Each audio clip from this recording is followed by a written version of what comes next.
La vaccination fait partie des méthodes de prévention en santé publique les plus efficaces, mais également les plus rentables. Dans le cadre de la pandémie de Covid, il est important aussi de ne laisser personne de côté. De manière générale, les migrants, surtout ceux qui habitent dans les zones non desservies, ont eu des difficultés d'accès aux services de santé essentiels, mais également à la vaccination. Donc c'est pourquoi depuis 2018, OIM Guinée, en adéquation avec le ministère de la Santé, a mis en place une nouvelle approche qui s'appelle Moria, c'est-à-dire approche de vaccination centrée sur la mobilité. Et cette approche a été adaptée au contexte de la Covid pour permettre aux populations mobiles d'avoir accès aux services de base.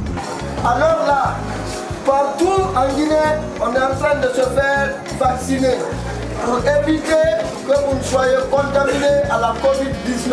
La vaccination est là, les médecins sont là. L'information a été passée, ils disent vraiment que les vaccins sont là.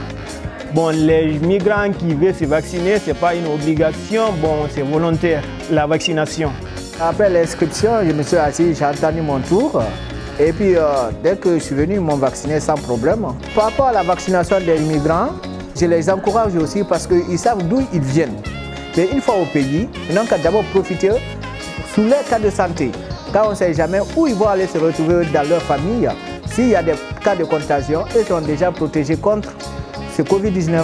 Concernant les migrants qui viennent déjà préparés, et nous avons aussi un assistant social qui l'explique vraiment les avantages et les inconvénients en rapport avec le vaccin. Et pour le moment, on n'a pas noté vraiment des forces majeures. Cette campagne de vaccination est un appui de l'OIM à l'Agence nationale de sécurité sanitaire qui a démarré depuis le 9 septembre dernier dans le cadre de l'administration de la dose unique de vaccination pour les populations mobiles dans les gares routières, les débarcadères, l'aéroport et le centre de transit des migrants bénéficiaires de l'OIM. J'ai entendu parler de la vaccination par bouche à oreille. Personnellement, c'est ma sœur qui m'a informé qu'ici, à Jean-Paul-D, qu'il y a déjà un vaccin Johnson & Johnson qui est une seule dose et qui est efficace. La seule spécificité pour cette campagne de vaccination, c'est que c'est une dose unique. Donc des personnes mobiles qui se déplacent beaucoup peuvent bénéficier de cette vaccination-là et donc après avoir son passe vaccinal. Dans mon entourage, plusieurs personnes à date sont vaccinées. Ma maman, je vis avec elle, elle-même elle est vaccinée. Hier, elle était même dans ce centre-là et elle s'est vaccinée. Aujourd'hui, j'ai eu l'occasion de venir avec ma grande soeur au port pour acheter des poissons. Après, je lui ai demandé que si elle va se vacciner, elle m'a fait motiver. En plus, je le voulais quand même depuis pour me protéger de cette maladie.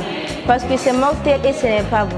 Notre partenaire dans la mise en œuvre de cette activité-là, c'est le ministère de la Sécurité et de la Protection civile et également les syndicats des transporteurs qui est un maillon fort dans la communication et la mobilisation sociale au niveau des sites comme les gares routières et les débarcadères. Quand on nous a été informé de l'arrivée de l'OIM par rapport à cette Covid, en tant que membre de la filière du transport, on s'est impliqué, on s'est mis à leur disposition.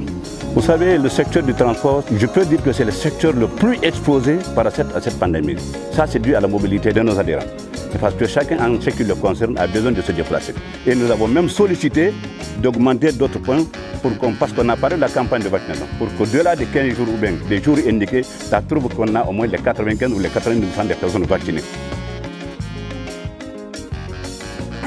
Je vais vacciner ma mère aujourd'hui.